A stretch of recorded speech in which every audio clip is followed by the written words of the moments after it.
नमस्कार दोस्तों, कैसे हैं आप लोग। 3 मार्च 2023 के डेली न्यूज़पेपर एनालिसिस और एडिटोरियल एनालिसिस में आपका स्वागत है।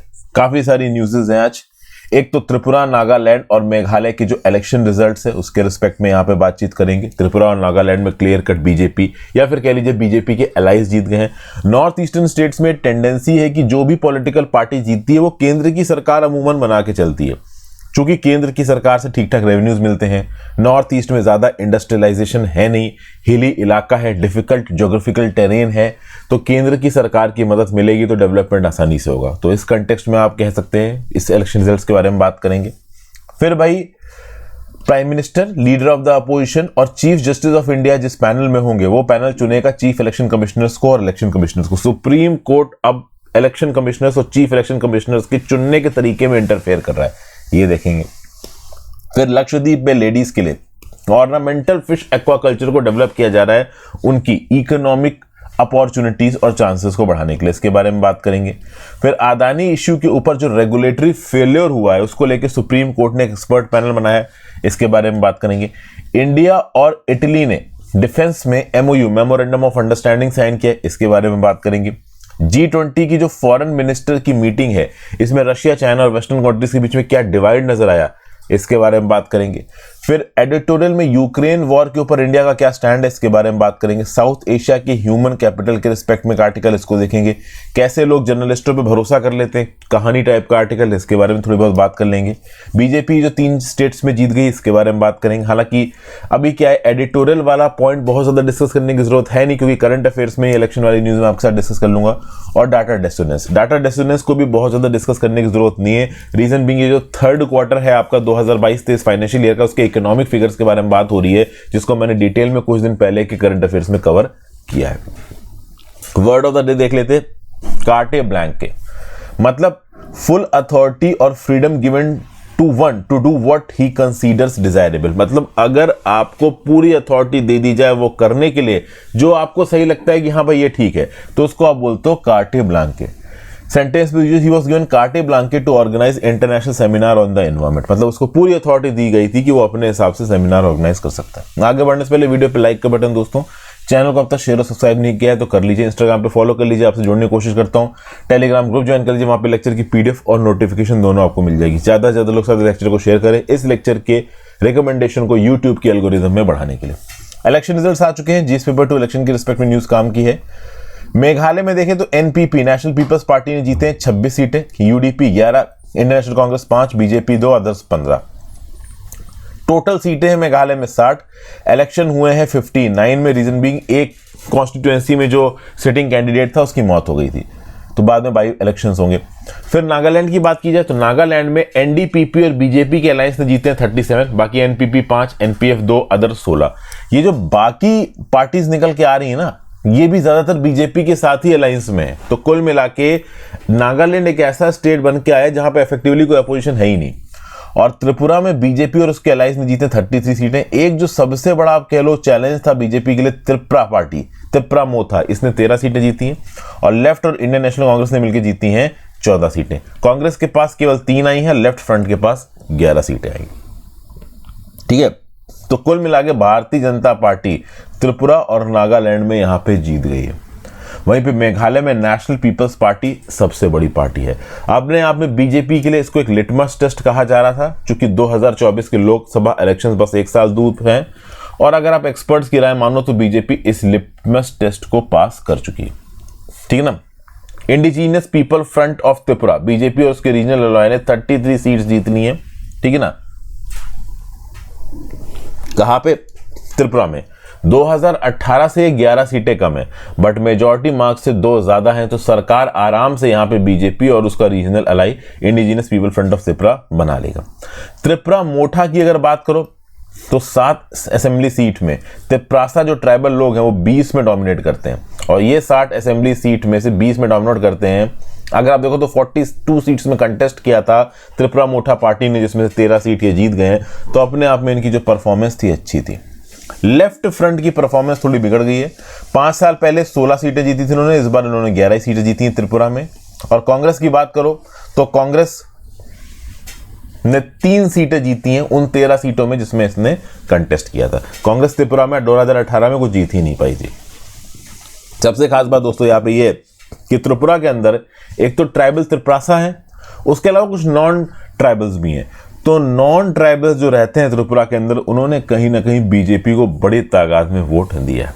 ठीक है, नागालैंड के अंदर तो बीजेपी बहुत इजीली जीत गई है अपने dominant regional ally national democratic progressive party के साथ मिलके।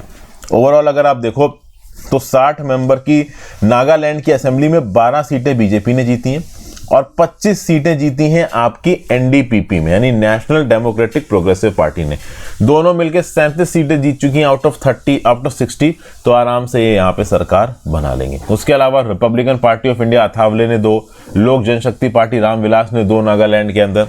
कांग्रेस एक समय पर नागालैंड में पावरफुल फोर्स हुआ करती थी। अगर आप देखो 2018 में 26 सीटें जीती थी कांग्रेस ने, इस बार केवल 2 सीटें जीत पाई है कांग्रेस नागालैंड के अंदर। तो मतलब कांग्रेस का नागालैंड में बोलबाला बिल्कुल ही गिरता सा नजर आ रहा। और मेघालय में फ्रैक्चर्ड मैंडेट है, आप कह सकते हो 1972 में एक बार पूर्ण बहुमत मिला था एक पार्टी को, उसके बाद से मेघालय के अंदर प्रॉपर किसी एक पर्टिकुलर कैंडिडेट का जीत पाना पूरी तरीके से मुश्किल हो रहा है। अभी के लिए अगर आप देखो तो एनपीपी के पास सबसे ज्यादा सीट है, उसके लीडर है कॉनरेड के संगमा, वही सीएम भी है। और ऐसा बताया जा रहा है कि ये रूलिंग पार्टी के साथ ओवरऑल अपने रिश्तों को अच्छा करके चलेंगे। रिसेंटली अगर आप देखो तो कॉनरेड की संगमा के ऊपर कुछ करप्शन चार्जेस भी लगे हैं, लेकिन उसके बावजूद भी ये ठीक ठाक सीटें यहाँ पे जीत गए हैं। मोस्ट प्रॉब्ली यही रहेंगे यहाँ पे आपके सीएम। और हिमंत बिस्व शर्मा आसाम के चीफ मिनिस्टर के साथ मिले संगमा साहब, इन्होंने बोला कि मैं बीजेपी के साथ केंद्र की सरकार के साथ मिलकर चलूंगा। और ऑब्वियस ये बात तो जरूरी भी है, क्योंकि नॉर्थ ईस्ट में डेवलपमेंट चाहिए, डेवलपमेंट के लिए पैसा चाहिए और वो पैसा केंद्र की सरकार की तरफ से ही आएगा। मेघालय के अंदर तृणमूल कांग्रेस भी लड़ी है। तृणमूल कांग्रेस ने 5 सीटें जीती हैं। ज्यादा लोगों ने तृणमूल कांग्रेस को वोट किया नहीं, क्योंकि ये बंगाली पार्टी की तरह देखी जाती है फ्रॉम वेस्ट बंगाल। नेक्स्ट बात करते हैं GS paper 2 election commission. Supreme court steps in, panel of PM, leader of opposition and CGI will choose chief election commissioner. देखिए बात यह दोस्तों, इंडिया के अंदर इलेक्शन कमिश्नर्स और चीफ इलेक्शन कमिश्नर्स के अपॉइंटमेंट के लिए एग्जीक्यूटिव का ज्यादा हाथ है। Council of minister headed by prime minister, ये जो appointment committee of the cabinet है, ये ज्यादातर डिसीजंस लेती है। इलेक्शन कमिश्नर और चीफ इलेक्शन कमिश्नर को चुनने के लिए कोई प्रॉपर इंडिपेंडेंट कमिटी नहीं है। अब सुप्रीम कोर्ट ने यहां पे लैंडमार्क डिसीजन दिया और बोला कि 3 मेंबर कमेटी बनाई जाएगी, जिसमें प्राइम मिनिस्टर होंगे इंडिया के, लीडर ऑफ द अपोजिशन होंगे लोकसभा के, और चीफ जस्टिस ऑफ इंडिया होंगे। और ये 3 मेंबर की कमेटी ये डिसाइड करेगी कि who will be the CEC और ईसी।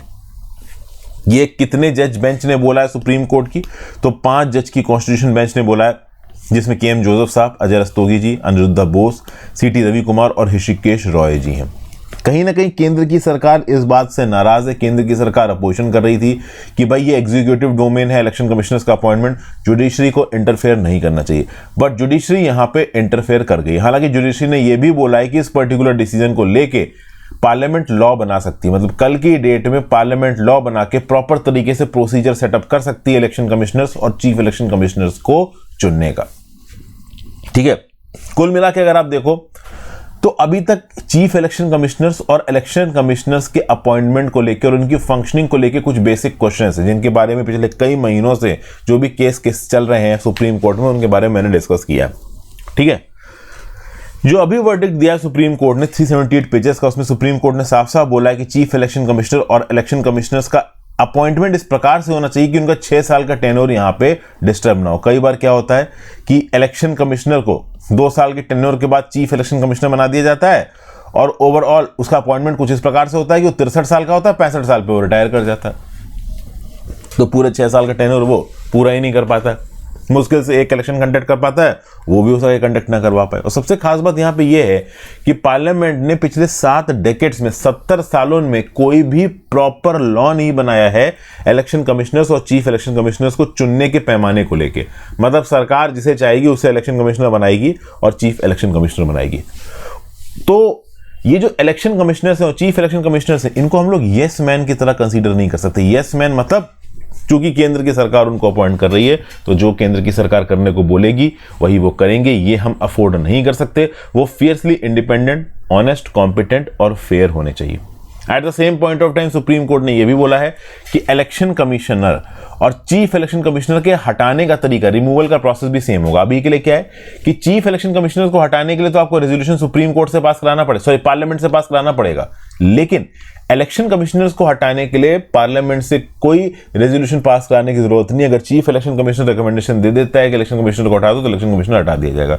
तो भाई जो चीफ इलेक्शन कमिश्नर को हटाने का तरीका है वही इलेक्शन कमिश्नर को हटाने का तरीका होना चाहिए। इसके बारे में मैं रेगुलरली करंट अफेयर्स में बातचीत करता रहता हूं।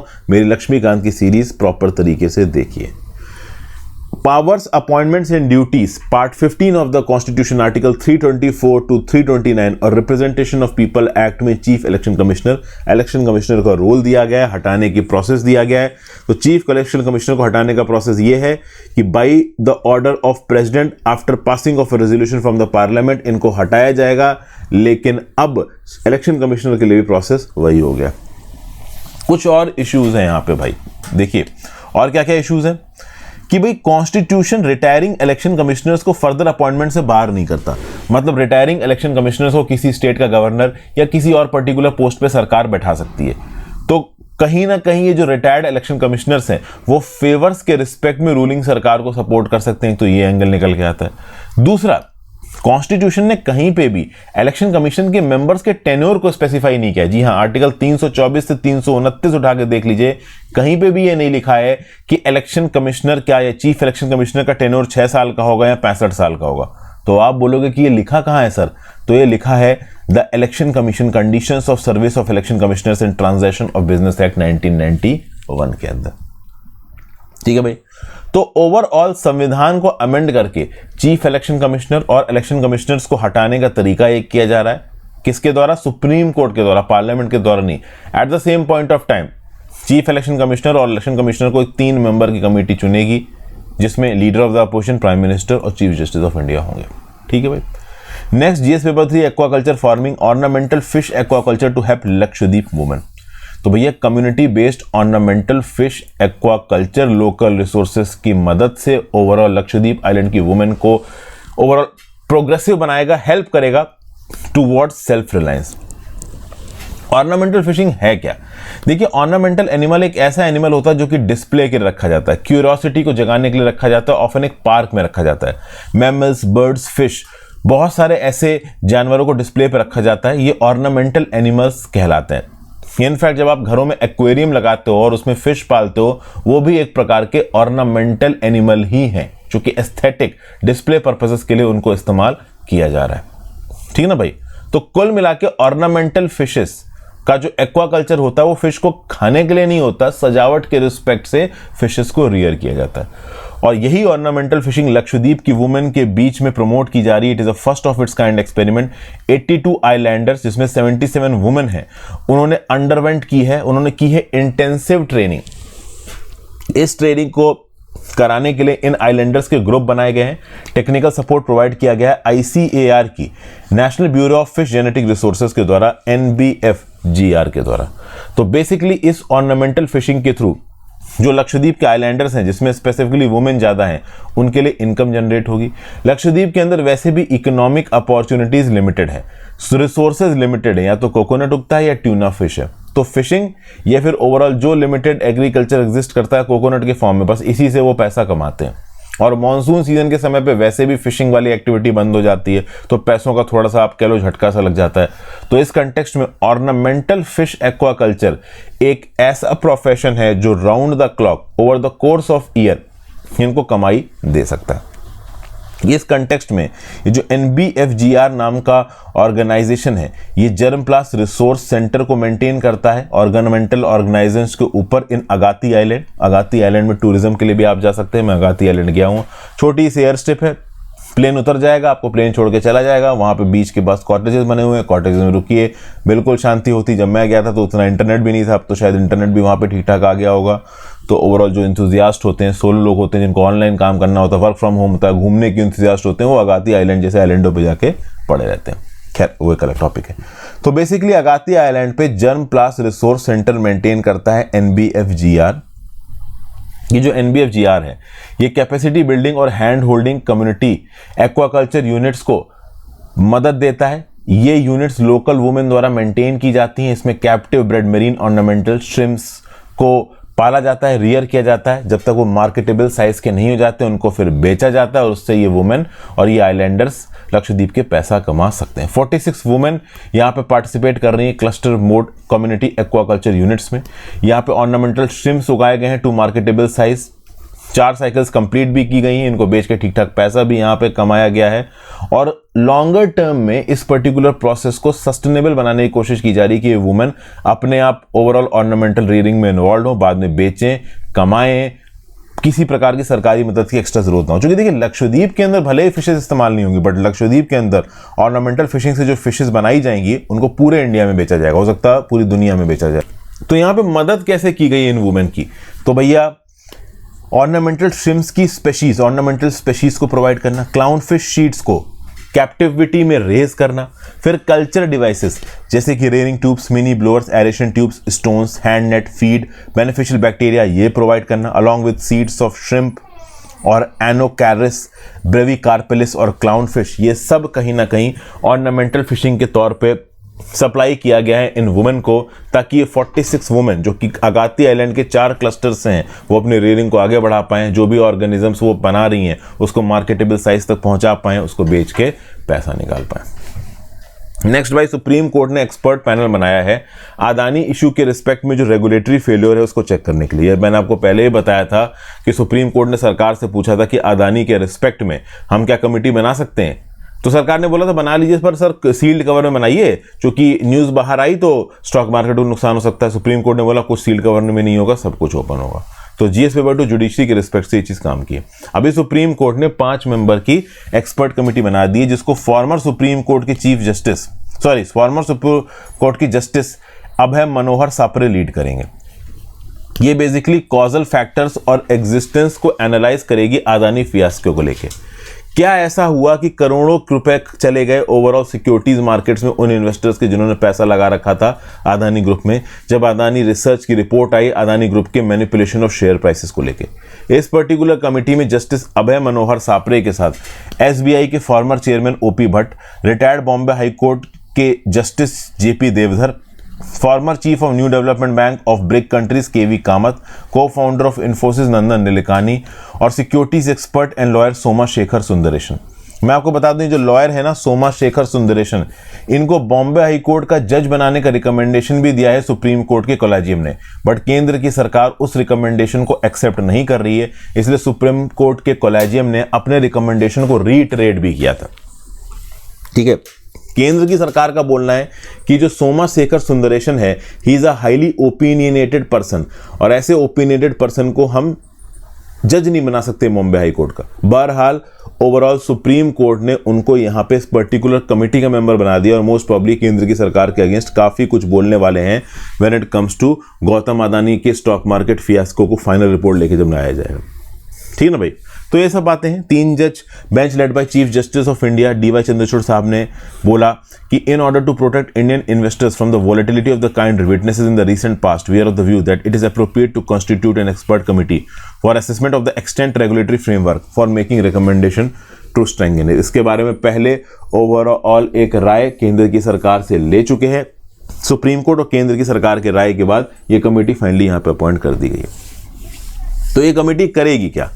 तो इस कमेटी का काम है ओवरऑल असेसमेंट करना सिचुएशन का और रेलेवेंट कॉजल फैक्टर्स को ढूंढना जिसके चलते सिक्योरिटी मार्केट्स में वॉलेटिलिटी आती है। दूसरा, इंडियन इन्वेस्टर्स की अवेयरनेस को कैसे स्ट्रेंथन किया जाए, कैसे आने वाले रेगुलेटरी फेवर्स को इन्वेस्टिगेट किया जाए, ओवरऑल सिक्योरिटीज मार्केट में कॉन्ट्रवेंशन ऑफ लॉज हो रहे हैं और इन कॉन्ट्रवेंशन ऑफ लॉज को होने से कैसे रोका जाए इसके बारे में बातचीत होगी। कैसे स्टैट्यूटरी और रेगुलेटरी फ्रेमवर्क्स को स्ट्रेंथन किया जाए, एग्जिस्टिंग फ्रेमवर्क्स को स्ट्रेंथन किया जाए ताकि इन्वेस्टर्स की प्रोटेक्शन के रिस्पेक्ट में कॉम्प्लायंस फुलफिल हो सके, वगैरह वगैरह। फिर आ जाते हैं अगली न्यूज पे, GS paper 2 bilateral agreements, India Italy elevate ties to strategic partnership sign MOU on defence. तो भैया इंडिया और इटली ने अपनी बायलैटरल रिलेशनशिप को स्ट्रेटेजिक पार्टनरशिप में अपग्रेड कर दिया है। एक एमओयू इस रिस्पेक्ट में डिफेंस कॉर्पोरेशन में भी यहां पे साइन हुआ है। इटली की prime minister Giorgia Meloni ji India आई हैं। प्राइम मिनिस्टर नरेंद्र मोदी जी के साथ उन्होंने बायलैटरल टॉक्स की। चूंकि इंडिया G20 प्रेसिडेंसी को होल्ड कर रहा है तो दुनिया भर के लीडर्स इंडिया के अंदर आ रहे हैं, तो इंडिया यहां पे एक सेंट्रल रोल प्ले करेगा in facilitating and negotiating process for the cessation of hostilities in Ukraine. भाई जो भी यूरोपियन लीडर आता है ना, वो रशिया यूक्रेन को लेकर डायलॉग जरूर देता है। मोदी जी ने यहां पे क्या बोला कि भाई we are announcing the establishment of a startup bridge between India and Italy. तो इंडिया और इटली के बीच में एक स्टार्टअप ब्रिज खोला जाएगा। डिफेंस में तो म्यूचुअल कॉपरेशन करेंगे, ज्वाइंट मिलिट्री एक्सरसाइजेस करेंगे, ट्रेनिंग कोर्सेज समय समय पर कंडक्ट करवाई जाएगी, और प्लस जो स्टार्टअप्स हैं दोनों कंट्रीज के जो बिजनेस सेक्टर हैं वो भी एक दूसरे के साथ कोऑपरेट करेंगे। फिर भाई सब सेक्टर्स के रिस्पेक्ट में अगर आप देखो तो मैन्युफैक्चरिंग, को प्रोडक्शन, को डिजाइन एंड को innovation in defence, military exercise India और इटली के बीच में एक्सपेंड की जाएंगी। आर्म्ड फोर्सेज और मैरीटाइम कोऑपरेशन को यहाँ पे एक्सपेंड किया जाएगा। फिर इटली के active participation in the Indo Pacific के लिए भी मोदी जी ने यहां पे इनवाइट किया है इटली को। इनफैक्ट इटली ने यहां पे डिसाइड किया है कि वो इंडो पैसिफिक ओशन इनिशिएटिव को ज्वाइन करेगा, और इससे इंडो पैसिफिक में इंडिया और इटली का जो आप कह लो एसोसिएशन है वो और स्ट्रांग हुआ। इसके रिस्पेक्ट में इंडिया इटली ने declaration of intent on migration and mobility भी साइन किया है, जिसके चलते म्यूचुअल सेटलमेंट्स आसान हो जाएंगे। इटली से लोग इंडिया के अंदर आ सकते हैं, इंडिया से लोग इटली के अंदर जा सकते हैं। ऑब्वियसली बात है for working, for business associations वगैरह वगैरह। अब सवाल उठता है कि ये इंडो पैसिफिक ओशंस इनिशिएटिव क्या है। इस इनिशिएटिव का ऑब्जेक्टिव है मैरीटाइम बाउंड्रीज को स्ट्रेंथन करना, ठीक है ना भाई। क्या है, फ्री ट्रेड और sustainable use of maritime resources. अगर ये प्रॉपर तरीके से डिप्लॉय किए जाएं तो दुनिया भर में ग्लोबल कोऑपरेशन का काफी स्कोप है। इसी कंटेक्स्ट में देखो तो इंडो पैसिफिक ओशंस इनिशिएटिव काफी इंपॉर्टेंट हो जाता है। इस ब्रॉड मैकेनिज्म के अंदर इंडिया और इटली एक दूसरे के साथ इंगेज करेंगे। इसमें कॉन्फ्रेंस भी होती है जिसका नाम है IPRD एनुअल इंटरनेशनल कॉन्फ्रेंस, जहां पे ओवरऑल इंडो पैसिफिक के मुद्दों को लेकर डिलिब्रेशन होता है, मैरीटाइम इश्यूज को लेकर एक्सचेंज ऑफ आइडियाज होते हैं। ओवरऑल इंडियन ओशन का एम्बिट इतना बड़ा है, from the eastern shore of Africa to the western shore of Americas. तो इस कंटेक्स्ट में आप देखो अगर लाइक माइंडेड नेशंस मिलकर काम करते हैं तो डेफिनेटली वो सबके लिए अच्छा होगा। इसी कंटेक्स्ट में इंडिया और इटली के इंगेजमेंट में काफी पोटेंशियल बताया जा रहा है। इससे वेलफेयर प्रमोशन होगा, वेल्थ क्रिएशन होगी, विन विन स्ट्रेटजीज को हम ग्राउंड लेवल पे डिप्लॉय कर सकते हैं। At the same point of time Modi ji ने इटली को इन्वाइट किया कि आप मेक इन इंडिया और आत्मनिर्भर भारत अभियान में पार्टिसिपेट करिए। Renewable energy, green hydrogen, IT, telecom, space, इन सब में कहीं ना कहीं बड़ा पोटेंशियल है। ऑलरेडी इंडिया और इटली के बीच में बायलैटरल ट्रेड $15 बिलियन है, इसको और बढ़ाया जा सकता है। हालांकि इटली ने रह के फिर से इंडिया से बोला है कि यूक्रेन के मुद्दे को लेकर जल्दी हम सॉल्व करेंगे। यूक्रेन और रशिया के बीच में जो वॉर हुआ है इससे डिस्टेबलाइजिंग इफेक्ट आया, इसको हम कम करने की कोशिश करेंगे। फिर डिफेंस, साइबर, सी के फील्ड में तो बातचीत हुई है। ह्यूमैनिटेरियन असिस्टेंस और डिजास्टर रिलीफ के बीच के रिस्पेक्ट में भी बातचीत हुई है इंडिया इटली के बीच में। फिर भाई अगली news, GS paper 2 G20 international relations. भैया G20 की फॉरेन मिनिस्टर्स की मीटिंग हुई। पहले तो हुई थी फाइनेंस मिनिस्टर और सेंट्रल बैंक के गवर्नर की मीटिंग, वहां पे कोई ज्वाइंट कम्युनिक नहीं आया। फिर हुई फॉरेन मिनिस्टर्स की मीटिंग, यहां पे इंडिया कोशिश कर रहा था कि एक ज्वाइंट कम्युनिकेशन, एक ज्वाइंट स्टेटमेंट आए, वो भी यहां पे नहीं आया है। US लेड वेस्टर्न कंट्रीज जो G7 का ग्रुप है एक तरफ और रशिया चाइना का कंबाइन दूसरी तरफ, और ये दोनों एक दूसरे के साथ गुत्थम गुत्था हो गए, भिड़ गए, और G20 फॉरेन मिनिस्टर्स की मीटिंग में कोई फाइनल कंसेंसस नहीं निकला है, कोई ज्वाइंट स्टेटमेंट यहां पे नहीं आया है। शार्प वर्ड्स एक्सचेंज किए गए हैं US secretary of state Antony Blinken और रशिया के फॉरेन मिनिस्टर सर्जेई लेवरोव के बीच में। और भी बहुत से फॉरेन मिनिस्टर्स थे। इंडिया के PM मोदी जी ने बोला था कि अपने डिफरेंसेस के ऊपर उठिए, जिन टॉपिक्स पे हम एक दूसरे के साथ इंगेज नहीं कर सकते, इसका मतलब ये नहीं है कि हम उन टॉपिक्स के बहाने दूसरे टॉपिक्स जिस पे हम इंगेज कर सकते हैं वहां पे भी इंगेज ना करें। तो बुद्धा के और गांधी की जमीन पे हमें क्या बांटता है उस पर फोकस ना करके हमें क्या जोड़ता है उस पर फोकस करना चाहिए। PM मोदी साहब ने ये बोल तो दिया, पर कोई सुनने को भाई देखिए तैयार है नहीं। तो इस कंटेक्स्ट में देखें तो ये जो फॉरेन मिनिस्टर्स की मीटिंग थी जिसको जयशंकर साहब चेयर कर रहे थे, एंड में हमारे पास यहाँ पे एक चेयर समरी और आउटकम डॉक्यूमेंट इशू किया गया है इंडिया के द्वारा, जिसमें ऑब्वियसली बात है कुछ हद तक इल्जाम रशिया और चाइना पे लगाया गया है, क्योंकि इन दोनों के स्टांस के ही चलते G20 बाली डॉक्यूमेंट जो था 2022 का, उसका पैराग्राफ 3 और पैराग्राफ 4 पे ज्वाइंट कंसेंसस नहीं आ पाया था, और इस बार भी G7 और रशिया चाइना के बीच में जो इश्यूज हैं उसके चलते कंसेंसस नहीं आ पा रहा है। Russian foreign minister Sergey Lavrov साहब का क्या बोलना है, देखिए कुछ ऐसे भी पॉइंट्स हैं जिसको लेकर रशिया बाली की समिट में रेडी हो गया था, बट अब समिट में रेडी नहीं हो रहा है। फॉरेन मिनिस्टर सर्जेई लेवरोव का बोलना है कि बाली की समिट हुई थी भैया 6-7 महीने पहले, और अब जो समिट हो रही है उसके बीच में काफी कुछ हो चुका है। एक तो यूएस ने नॉर्ड स्ट्रीम एनर्जी पाइपलाइंस के ऊपर अटैक करके उनको डिस्ट्रॉय कर दिया, ऐसा रशिया इल्जाम लगा रहा है। दूसरा, यूक्रेनियन प्रेसिडेंट वोलोदिमीर ज़ेलेंस्की का ये बोलना है कि वो मिन्स्क एग्रीमेंट जो है रशिया के साथ उसको नहीं मानेंगे। तो यूक्रेन का स्टैंड लगातार एग्रेसिव होता जा रहा है, तो रशिया भी यहां पे चुप नहीं बैठेगा। और इसी कंटेक्स्ट में फॉरेन मिनिस्टर मीटिंग का कोई जॉइंट स्टेटमेंट नहीं आया है। ये इंडिया के लिए देखिए एक बहुत बड़ा सेटबैक है, क्योंकि G20 की लीडरशिप के अंदर अगर India finance minister, central bank governors meeting और फॉरेन मिनिस्टर की मीटिंग में अगर कोई जॉइंट कम्युनिकेशन तक नहीं निकाल पा रहा है, तो सितंबर में जो फाइनल लीडर समिट होगी वहां पे कोई जॉइंट डायलॉग इशू होगा, इस बात के चांसेस बहुत ज्यादा कम है। लेट्स सी भाई आगे क्या निकल के आता। तो ये तो था आज का करंट अफेयर्स। अब आ जाते हैं भाई हम लोग एडिटोरियल के ऊपर। इंडिया का स्टैंड यूक्रेन वॉर को लेकर स्टैनली जॉनी साहब का एक आर्टिकल और बड़ा ही प्रैक्टिकल व्यू पॉइंट उन्होंने यहां पे दिया हुआ है। 23 फरवरी 2023 को आप कह सकते हो रशिया के यूक्रेन के ऑलमोस्ट एक साल पूरे हो चुके थे। यूनाइटेड नेशन जनरल असेंबली में एक रेजोल्यूशन अडॉप्ट किया गया। इस रेजोल्यूशन को 141 मेंबर्स ने सपोर्ट किया, 7 ने अपोज किया, 32 अब्सटेन कर गए। इंडिया यहाँ पे अब्सटेन कर गया और बहुत सी डेवलपिंग कंट्रीज ने यहाँ पे अब्सटेन किया है। और इंडिया के स्टांस को अनसरप्राइजिंग नहीं बोला जा रहा, सबको पता था कि इंडिया यहाँ पे अब्सटेन करने वाला है। इंडिया रशिया को सीधे सीधे कंडेम नहीं कर रहा है, इंडिया वेस्टर्न कंट्रीज के सैंक्शंस को ज्वाइन नहीं कर रहा है। उसकी बहुत सी वजह, एक तो इंडिया को रशिया से चीप पे फ्यूल मिल रहा है, और भी बहुत सी यहाँ पे वजह है। देखिए यहाँ पे हाइपोक्रेसी की बात हो रही है, किस तरीके से मैं आपको बताता हूँ। दुनिया भर की कंट्रीज इंडिया के ऊपर इल्जाम लगा रही है कि हम व्लादिमीर पुतिन को सपोर्ट कर रहे हैं ओवरऑल यूक्रेन के अंदर एक मैसेकर करने के लिए। यूएस प्रेसिडेंट जो बाइडेन ने बोला कि भाई रशियन इन्वेजन तो दुनिया के लिए एक टेस्ट है, ये अथॉरिटेरियन रशिया एक डेमोक्रेटिक यूक्रेन के ऊपर अटैक कर रहा है, ग्लोबल डेमोक्रेसी को यहां पे खतरा है और हमें इंटरनेशनल ऑर्डर को बचाने की जरूरत है। अब ये यूएस का स्टांस है। इस प्रकार के यूएस के स्टांस को सारी कंट्रीज माने, इस बात के चांसेस कम है। यूएस तो बोल रहा है कि हमें तो ग्लोबल डेमोक्रेसी को बचाना है, रूल्स बेस्ड ऑर्डर को बचाना है, इंटरनेशनल लॉ को बचाना है। ये तो डेमोक्रेसी और ऑटोक्रेसी के बीच का एक वॉर है। लेकिन खास बात दोस्तों यहां पे ये है कि दुनिया की बहुत सी डेमोक्रेसीज है, जैसे इंडिया, अफ्रीका में साउथ अफ्रीका, वो ओवरऑल रशिया के अगेंस्ट सैंक्शंस में रेडी नहीं है। ब्राजील तक रशिया के अगेंस्ट सैंक्शन को आप कह लो नहीं एक्सेप्ट कर रहा। साउथ अमेरिका के अंदर सबसे बड़ी डेमोक्रेसी ब्राजील है। बहुत सी दुनिया की छोटी छोटी डेमोक्रेसी हैं जो कि रशिया के ऊपर सैंक्शंस को नहीं मान रही, क्योंकि इनको ऐसा लगता है कि रशिया के ऊपर सैंक्शंस यूनिलैटरली वेस्टर्न कंट्रीज ने लगाए। इनफैक्ट इजराइल और टर्की जो कि यूएस अलाइंड है, वो भी रशिया के ऊपर सैंक्शंस को पूरी तरीके से नहीं मान रहे।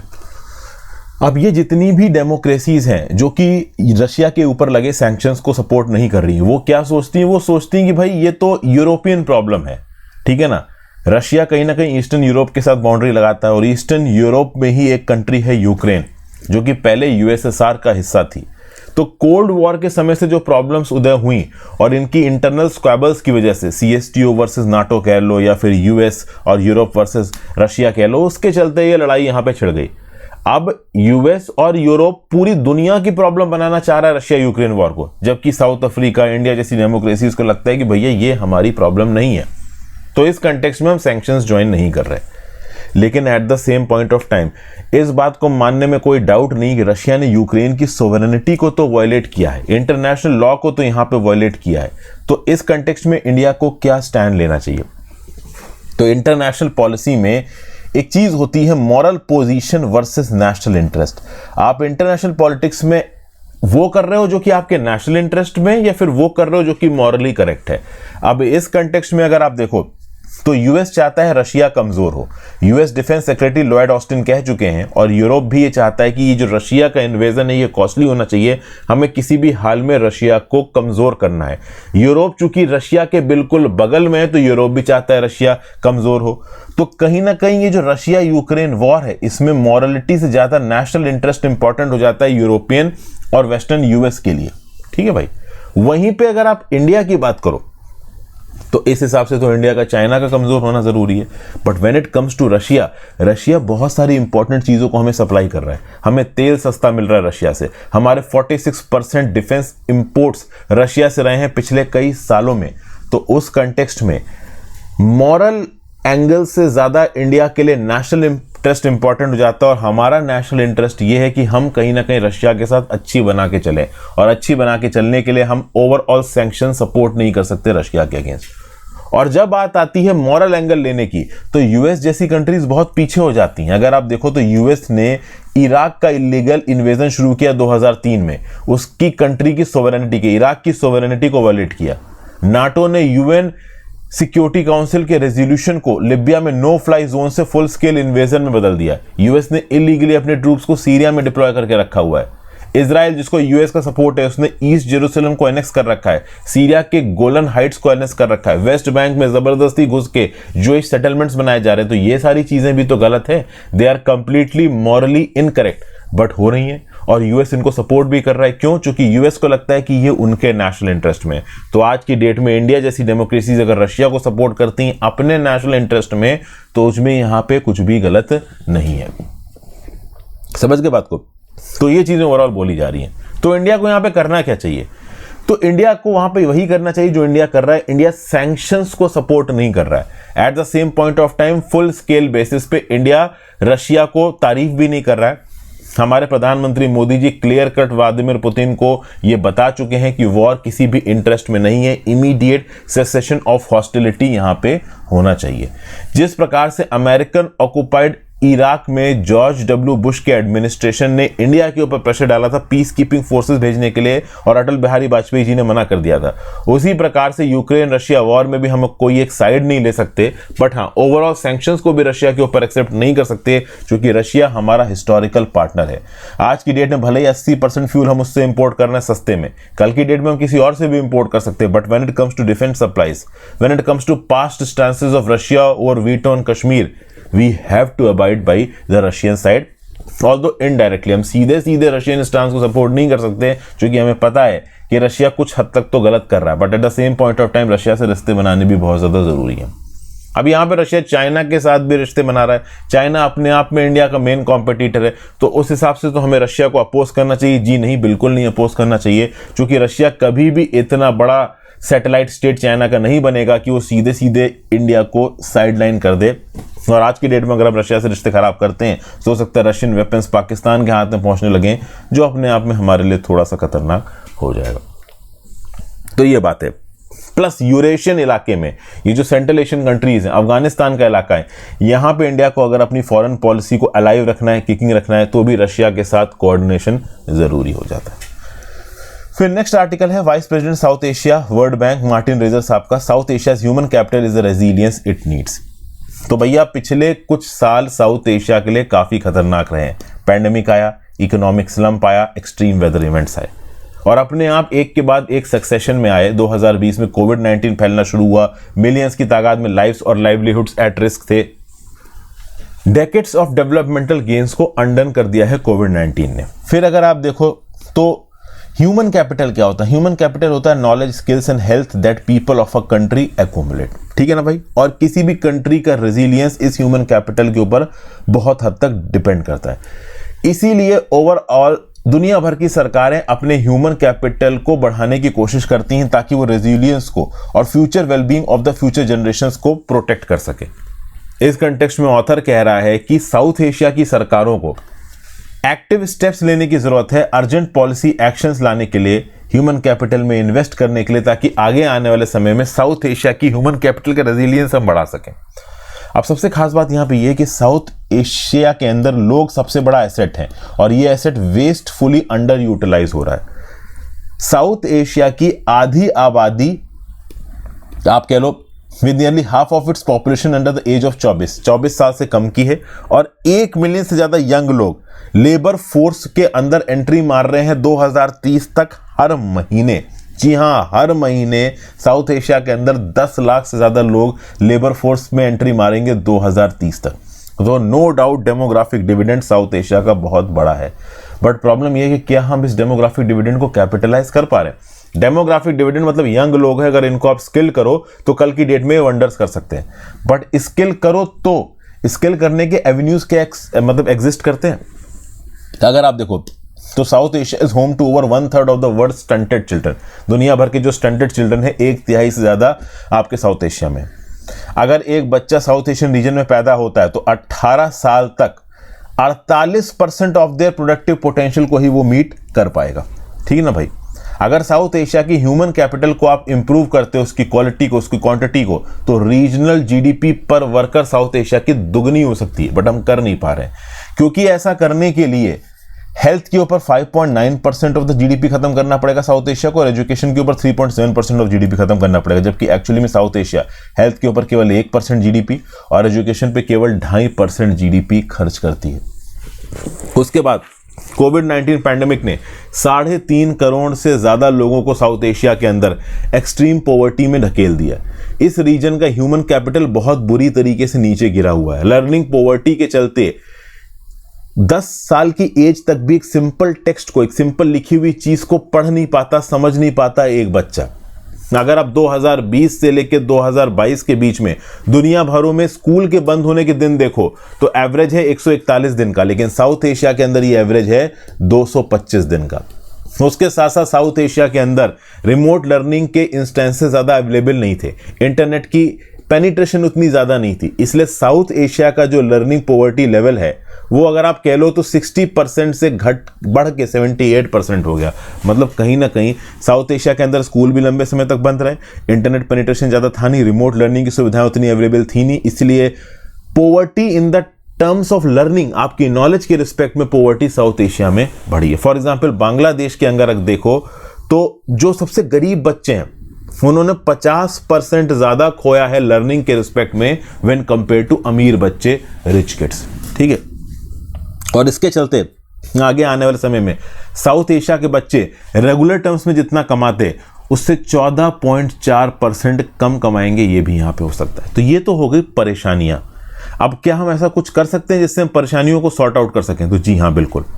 बांग्लादेश के अंदर एक स्टडी कंडक्ट की गई जिसमें यह बोला गया कि भैया 2 घंटे का एक्स्ट्रा पढ़ाई का सेशन भी अगर आप 1 साल तक कंडक्ट कर दो तो भी लिटरेसी, न्यूमेरेसी और सोशल डेवलपमेंट स्कोर्स थोड़े इंप्रूव हो सकते हैं। रिसेंटली इंडिया में ही तमिलनाडु में यह देखा गया कि 6 महीने की एक्स्ट्रा रेमेडियल क्लास दी गई जब बच्चों को, तो ओवरऑल 18 महीने तक जो स्कूल बंद रहे उसमें जो भी उन्होंने खोया उसका 2/3 खोया हुआ उन्होंने वापस सीख लिया। नेपाल के अंदर भी ये पता चला कि गवर्नमेंट टीचर्स एक फोन ट्यूटरिंग प्रोग्राम चला रहे थे जिससे बच्चों की फाउंडिंग न्यूमरेसी में 30% का इजाफा देखने को मिला। तो इससे क्या पता चल रहा है? इससे ये पता चल रहा है कि भले ही क्राइसिस हमारे सामने आई है, बट इस क्राइसिस को टैकल करने के भी तरीके हमारे पास हैं अगर उस तरीके को हम प्रॉपर तरीके से ग्राउंड लेवल पे इंप्लीमेंट करें। तो भले ही ह्यूज लॉसेस आए हैं पैंडेमिक के चलते, रीजन की वल्नरेबिलिटी बढ़ गई है इन शॉक्स के चलते, सरकार के पास पैसा है नहीं खर्च करने के लिए, इस बीच में भी कुछ बढ़िया हो सकता है। जी हाँ, बिल्कुल बढ़िया हो सकता है। वो बढ़िया ये हो सकता है कि सरकारें हेल्थ में, एजुकेशन में, स्किलिंग में, ह्यूमन डेवलपमेंट सिस्टम्स को डेवलप करने के लिए प्रॉपर प्रोग्राम्स बनाएं, प्रॉपर पॉलिसीज बनाएं, जिससे ओवरऑल एजिलिटी, रिजिलियंसी और एडेप्टिवनेस बढ़े लोगों की। ये सब बातें ओवरऑल यहाँ पे बताई जा रही हैं। ठीक है ना भाई। अब लेट्स सी ये कर पाते हैं कि नहीं बना पाते हैं। एक रोबस्ट ह्यूमन डेवलपमेंट सिस्टम लाने के लिए हेल्थ में भी खर्चा करना पड़ेगा, एजुकेशन में भी खर्चा करना पड़ेगा, डेमोग्राफिक डिविडेंड, स्किलिंग में भी खर्चा करना पड़ेगा, और खर्चा करने के लिए पैसा नहीं है, ये बड़ी परेशानी है। फिर next, the uncertain act of building trust with sources. तो भाई ये बस यहाँ पे ये बताया जा रहा है कि जर्नलिस्ट के साथ ओपन करने में कभी कभी ओवरऑल लोग थोड़ा झिझकते हैं। जैसे कि फॉर एग्जांपल कम्युनल राइट्स के बीच में अगर मुस्लिम फैमिलीज के कुछ घर मॉब से घिर गए तो वो जर्नलिस्ट से बात करेंगे कि नहीं करेंगे। गवर्नमेंट में काम करने वाले एम्प्लॉयज अपनी नौकरी को खतरे में डाल के क्या जर्नलिस्ट को इन्फॉर्मेशन देंगे कि नहीं देंगे। जब भी कोई एक इंडिविजुअल ट्रिकी कंडीशन में जर्नलिस्ट से बात करता है तो वो कहीं ना कहीं जर्नलिस्ट में फेथ करता है, ट्रस्ट करता है। अब ये ऑथर बता रहे हैं कि फरवरी 2020 में दिल्ली में राइट्स हो रहे थे, मैं करदमपुरी में था, एक तरफ हिंदू रेजिडेंट्स थे, एक्सट्रीमिस्ट थे, यूनिफॉर्म लॉ एनफोर्समेंट ऑफिसर थे, दूसरी तरफ मुस्लिम रेजिडेंट्स थे। बेसिकली यहाँ पे ये दिखाने की कोशिश कर रहे हैं कि मुस्लिम्स के अगेंस्ट अत्याचार हुए, राइट्स हुए, उनको मारा गया। फिर ये मुस्लिम होम्स की तरफ गए तो वहाँ पे एक इंडिविजुअल उनकी मदद के लिए आया, बोला कि हमारे साथ चलो, ओवरऑल कोई तुम्हारा नाम पूछे तो रेहान बता देना। मतलब मुस्लिम्स ने उसके ऊपर भरोसा किया, उसको अपने पास आने दिया। ऐसा भरोसा हिंदू माँ से उसके ऊपर ना करते। तो कुछ इस प्रकार की बात बोली गई है। और उसके साथ ये भी बोला गया है कि जर्नलिस्ट के अंदर एक इंडिविजुअल को ट्रस्ट करना पड़ता है उसको कुछ बातें बताने से पहले। तो कहीं ना कहीं जर्नलिस्ट की रिस्पॉन्सिबिलिटी बनती है कि वो उस ट्रस्ट को मेंटेन रखे, कहीं उसके बारे में कुछ बात ना करे। Eight the same point of time लोगों की भी इंफॉर्मेशन ही बनती है, मतलब रिस्पॉन्सिबिलिटी बनती है कि वो जर्नलिस्ट को सही इन्फॉर्मेशन दे। और इसको दलित, बहुजन, आदिवासी, कास्टिज्म, इन सब चीज़ों के साथ जोड़ा है। तो बात जर्नलिज्म की कर रहे हैं, बट कहीं ना कहीं इसमें कास्ट और रिलीजन वाला मैटर भी घुस के आ रहा है, इसलिए बहुत डिटेल में डिस्कस नहीं किया। फिर भाई जो बीजेपी पार्टी की परफॉर्मेंस रही है नागालैंड, त्रिपुरा और मेघालय में, इसके बारे में यहाँ पे बात की गई। अब ये मैं आपको ऑलरेडी बता चुका हूँ, अब इसमें मैं आपको अलग से क्या बताऊं। हाँ, एंड में ये बताया जा रहा है कि जो बीजेपी की विक्ट्री रही है ओवरऑल कहाँ पे, त्रिपुरा में, उसकी एक बड़ी वजह ये रही कि त्रिपुरा में लॉ एंड ऑर्डर की सिचुएशन को सुधारा गया है। मंथली सोशल अलाउंस 2000 रुपये का दिया गया है। ओवरऑल गरीब लोगों को 1.6 लाख घर बनवाए गए हैं प्रधानमंत्री आवास योजना के अंदर।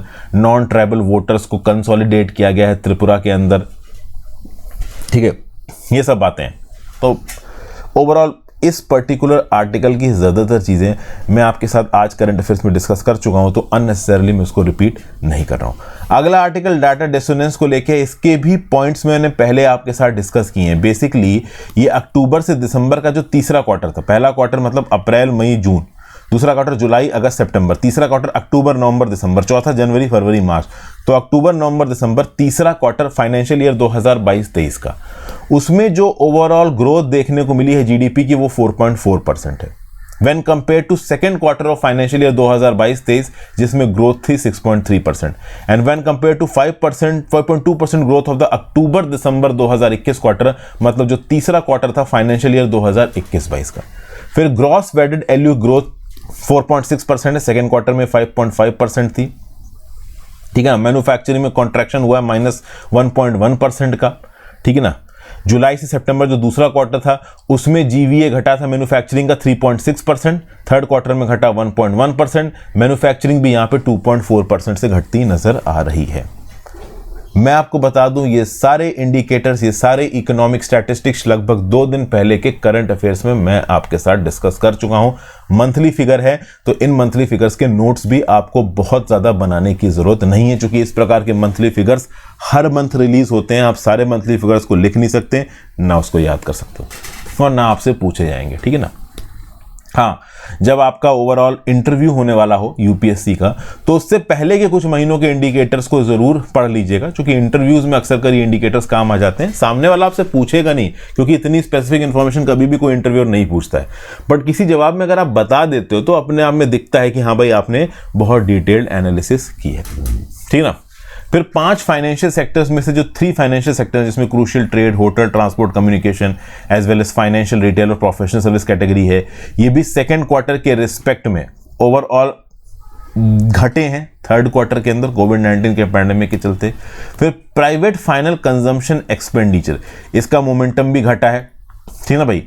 ओवरऑल सेकेंड क्वार्टर में 63% था, वो 61.6% आ गया है टू द ओवरऑल जीडीपी। फिर अगर आप देखो तो चीफ इकोनॉमिक एडवाइजर का ये बोलना है कि चूंकि पहले के साल के ओवरऑल ग्रोथ इंडिकेटर्स को हमने बदला है, इसलिए ओवरऑल ग्रोथ इंडिकेटर जीवीए के टर्म्स में और जीडीपी के टर्म्स में थर्ड क्वार्टर ऑफ 2022-23 में घटा हुआ नजर आ रहा है, नहीं तो वो बढ़ा हुआ नजर आता। फिर gross fixed capital formation, basically ये रिफ्लेक्ट करता है कि बिजनेस कितना इन्वेस्टमेंट कर रहे हैं हमारी इकोनॉमी में। तो ग्रॉस फिक्स्ड कैपिटल फॉर्मेशन जुलाई से सितंबर सेकेंड क्वार्टर के लिए था 34.2% ऑफ जीडीपी, थर्ड क्वार्टर के लिए पहुंच गया 31.8% ऑफ जीडीपी। तो जो इकोनॉमिक इंडिकेटर्स हैं थर्ड क्वार्टर के, वो कहीं ना कहीं सेकेंड क्वार्टर से घटते नजर आ रहे हैं। उसकी एक रीजन चीफ इकोनॉमिक एडवाइजर ये बता रहे हैं कि जो पहले के सालों का जीडीपी इंडिकेटर था वो थोड़ा यहाँ पे सेकेंड रिवाइज एस्टीमेट में बदला गया, उसके चलते अभी के जो जीडीपी फिगर्स हैं वो थोड़े बहुत इफेक्ट हो गए। तो ये था एनालिसिस। आखिरी के 2 आर्टिकल्स पहले डिस्कस किए हुए थे, तो बहुत डिटेल में डिस्कस नहीं किए हैं। आई होप आपको वीडियो में मजा आया दोस्तों। अपने व्यू पॉइंट नीचे कमेंट बॉक्स में शेयर करके जाइएगा, इंस्टाग्राम पे फॉलो कर लीजिएगा, टेलीग्राम ग्रुप ज्वाइन कर लीजिएगा, ज़्यादा से ज़्यादा लोग सर लेक्चर को शेयर करें। Have a great day friends.